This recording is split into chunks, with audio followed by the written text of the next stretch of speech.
Hey campers, Georgia, back in the man cave. Yep, looking at another sharp and shiny. This time, an old timer. One of them old guys. Made by, well, had to look that up. And you know me.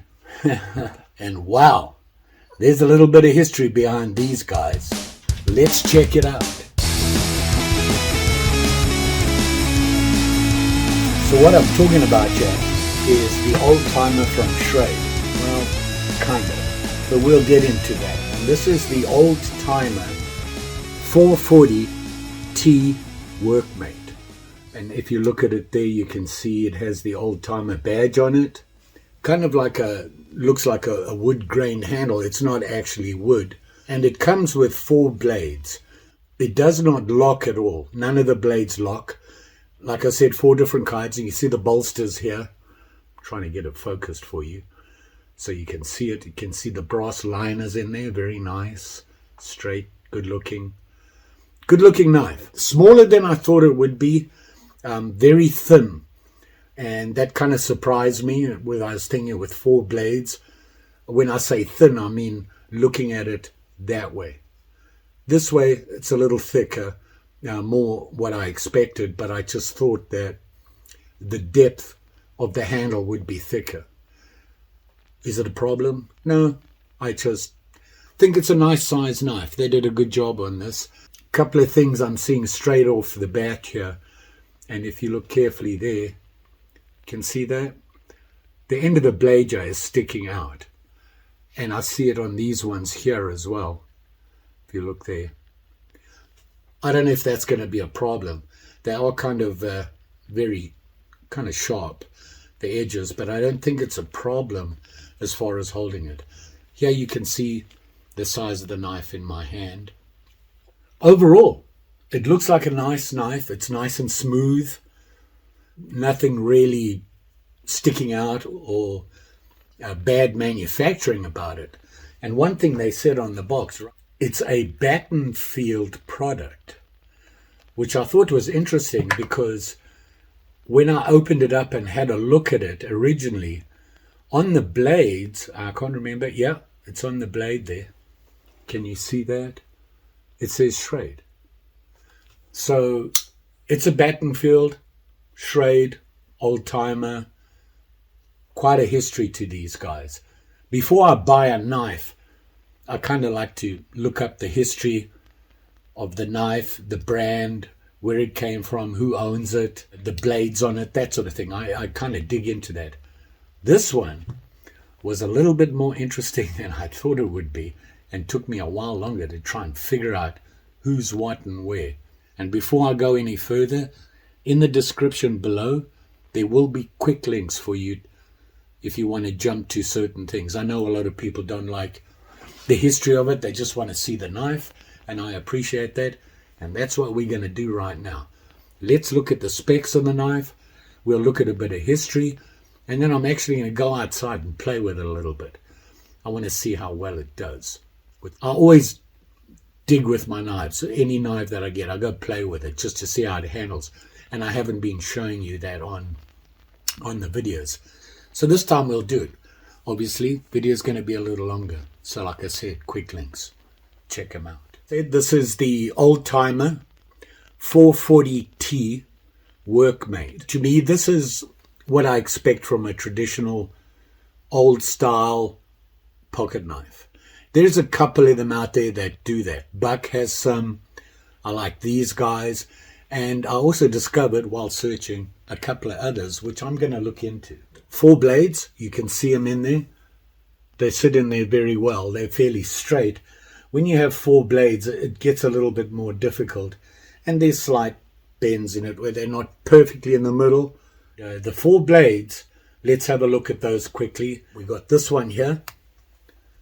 Everybody knows that blade. It's your typical pocket blade. It's a pen blade here, which I believe is the longest one they have. Common clip point. Very nice. Like I said, it does have that Schrade on the handle there, and it says 440T on it there, and Schrade on the other side. Just a plain grind on it. Nothing fancy about it. Typical for a penknife, they don't get too fancy on the blades there. This blade I found to be interesting.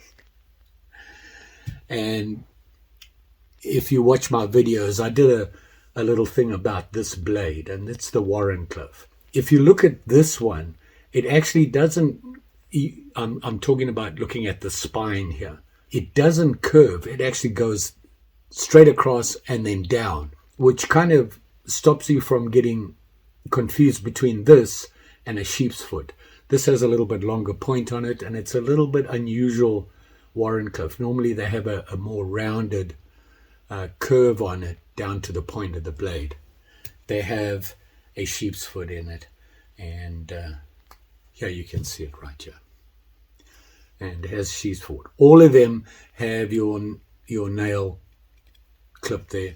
It's not a big knife. Even the blades are fairly small. For a pocket knife, no problem there. Like I said, it does have bolsters, both sides, here and there. The handle is actually made of Delrin.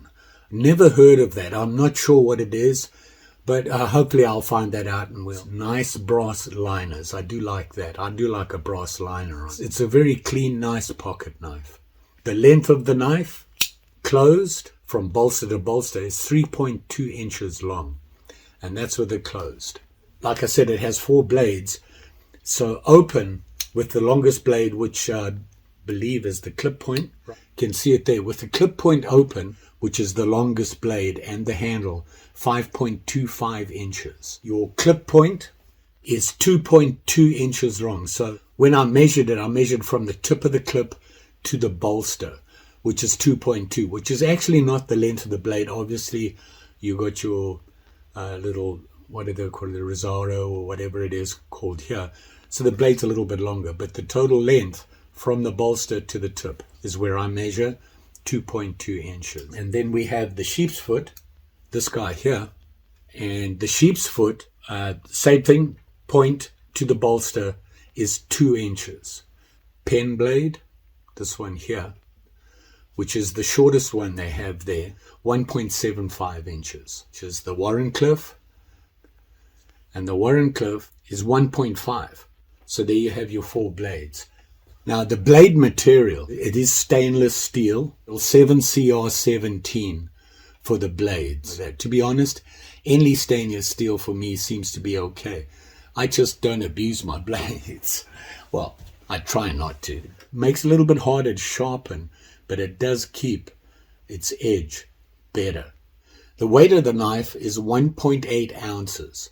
As small as it is, it's got some weight for its size, so not bad. All of the blades are slip joint. So, you know, the strength of the slip joint, you can see the blades click right in nice and solid. And when they go in, they're not sticking up. The only part that sticks up is the back of the blade. And I'm not sure if that's going to be a problem. We'll find out later when I get out there and start doing some whittling with it. I've got something I want to try. And of course, Old Timer, everybody's heard of them. Speaking of which, let's have a look at a quick history. Well, it's a deep history. So let's check it out. Now, if you're wondering about Old Timer and how old they are and all that good stuff, these are not the originals. These are a remake of the original Old Timer. Now, the Old Timer series was actually made by Schrade. The Schrade company started out in 1904, and the owner was George Schrade, and he made a bunch of knives. It wasn't until about 1958 that he came out with the Old Timer series, and they were so popular. You can't get them anymore. They have a lot of history. They've been bought and sold by, through the history so many times it was really hard to figure out who owns this thing. So I'm going to give you a quick history of that. Like I said, Old Timer started in 1958, and that was by the Schrade company that started in 1904. They had the Old Timer brand. Now, after about 100 years, Schrade closed down. They actually shut their doors on the Old Timer series and the original Schrades and the Old Timers. The specifications and the rights to the Old Timer series were bought by another company, a company called Battenfield Technologies. And they've been around for a while, and they were eventually bought by somebody else. The intellectual properties of Old Timer were bought by a company called Taylor Knives, Taylor Brands. I'm trying to remember, my memory's not that great. But I believe it was Taylor Brands, not Knives, bought the intellectual rights to Old Timer and a couple of other things like the Ulster Knife Company and the Imperial Knife Company. And they had it for a while, and then, of course, they were bought. And the company that bought Taylor was Battenfield, at Battenfield Technologies. And I believe they were a gun company. They made outdoor products, hunting products, guns, knives, you name it. And this they bought from Taylor, and they carried on with it. Then they were bought in 2014 by American Outdoor Brands, who owns the rights to Old Timer. Still producing it now, just because the way things are as far as technology, cost, and being competitive, they're made in China. Does it make a difference? Never had a problem with the Chinese knife. Certainly of the higher brand ones. I wouldn't buy just a no-name brand Chinese knife, but one that is controlled by somebody like Old Timer, Rough Rider, Imperial. They tend to keep the quality there. They're just made in China. So that's a little bit of a history, and I know it's confusing. It took me a while to figure it out. And they've been around the block, these guys. And of course, they're all part of, Old Timer, Imperial, Schrade, all together were mixed in this. Originally, Schrade. And I believe the first one they made was the 20T. And I should have looked that up and we could have had a look at it. But hey, time is money, right? There you go. There's a quick history of Old Timer and where it's at right now. Has the quality got worse? I don't know. I've never seen an original Old Timer, so I couldn't tell you. But people say that they've done pretty good with them, managed to keep the quality up there to be competitive, even though they're going to China. A little bit more information. Let's go play. Outside, make something, cut a piece of wood, do some whittling, all the fun stuff. And before I forget, there's all the blades there. How much did I pay for this little beauty? Well, that much. Not bad. For the quality, that's a pretty good price. Let's go cut wood. Kind of like this little knife, so I thought I'd give it a try. Do some whittling with it. I want to try this thing. And what I want to do is I've decided I want to make a handle for my ferro rod. So I'm hoping this will work. Clean this off.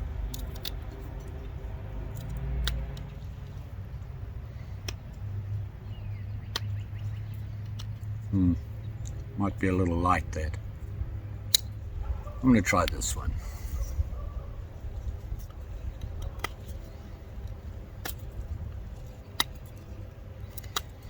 It's sharp. It's going to round off the edge here. I don't want sharp edges here. And then I'm thinking, going to have to go pretty deep into this. I want a solid handle that far. I did cut this off, by the way, with my Opinel. Little Opinel handsaw, number 12. Nice little saw. Clean it up a bit. There's my handle length. So I'm going to say I'm going to put it about here. Don't cut towards yourself.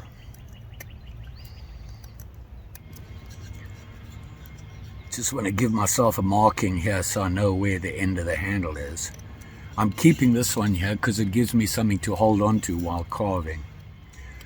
This is it's a pretty small knife, and this piece of wood is pretty big, but I wanted to try it out. Haven't been doing that much lately on my reviews, so I thought it's a good time to start up again. This is a lot smaller than I thought it was, but I wanted an old timer to have a look at, and compared to the other stuff I've been looking at, I wanted to look at some more traditional, more well-known, I would have to say, certainly in the US. I'm doing this straight out of the box. I haven't done anything to the blade, sharpened them or anything like that. I just wanted to test it. I want to try this blade. I like this style blade. It'll be a sheep's foot. But what I want to do is I want to spiral this. Probably from about here to about there. If I do any more than that, the handle's going to be weak, and I'm hoping to spiral it so when I put the ferro rod in here, you'll be able to see the ferro rod in there. That's the plan. It'll work. And if it doesn't, it's always fun to sit and whittle, right? Now that spiral, it's going to have to be pretty tight. So I'm just going to go around in a fairly even marking here, the spiral. Just keep working down to that mark that I did. And then what you do is you dig into that mark you just made on either side evenly. Even distance away.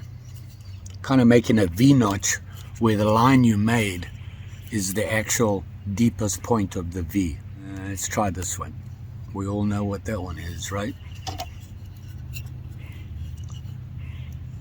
Let's get back at it and see if we can. Oh, that's better. You want a tight V on that line. It's kind of hard to see with the coloring, the markings of the wood.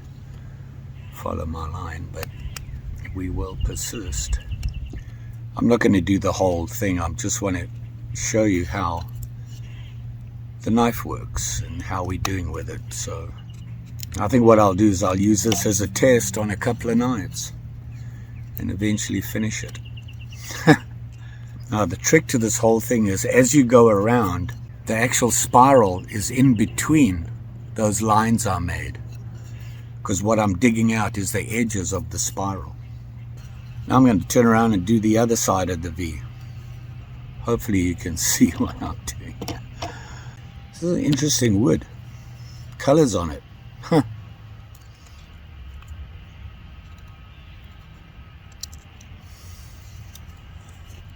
So if you look, where I'm cutting here is the actual in-between spot on the spiral. The actual spiral is going to be formed here on these pieces that I haven't touched. That's the actual spiral. I'm digging out the gaps in the spiral. Hopefully you can see what I'm doing here. So I worked on it a little bit more, and now you can see probably a little better. This is the spiral here. If you watch it, I'll bring it around. It spirals down. Can you see that? So this is going to be the actual spiral. These will be a gap. It's a nice little project, and you just keep digging in, keep going deeper and deeper, and eventually you get all the way through where it's just one big spiral. This is very rough right now. I do like this wood because it's going to show up really nice on the spiral.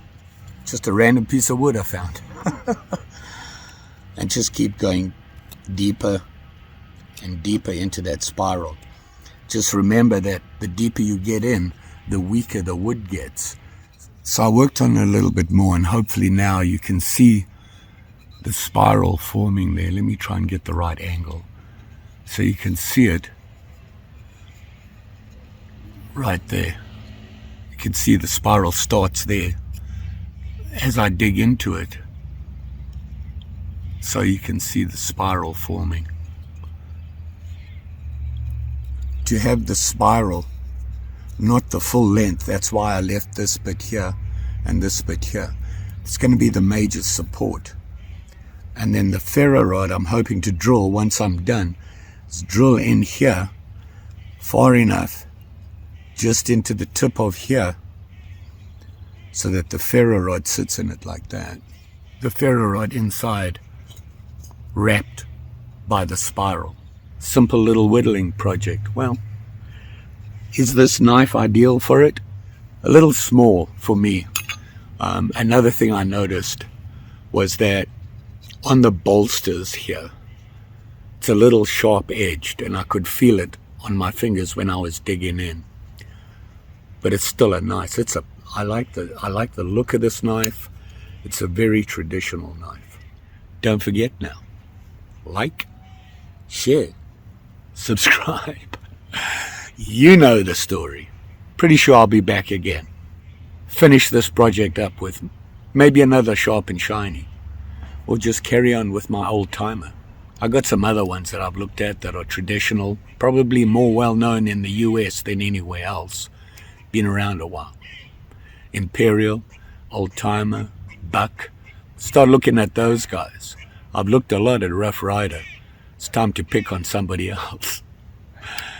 Thanks for watching. And you all be safe out there, especially with these things. Just saying. Take care.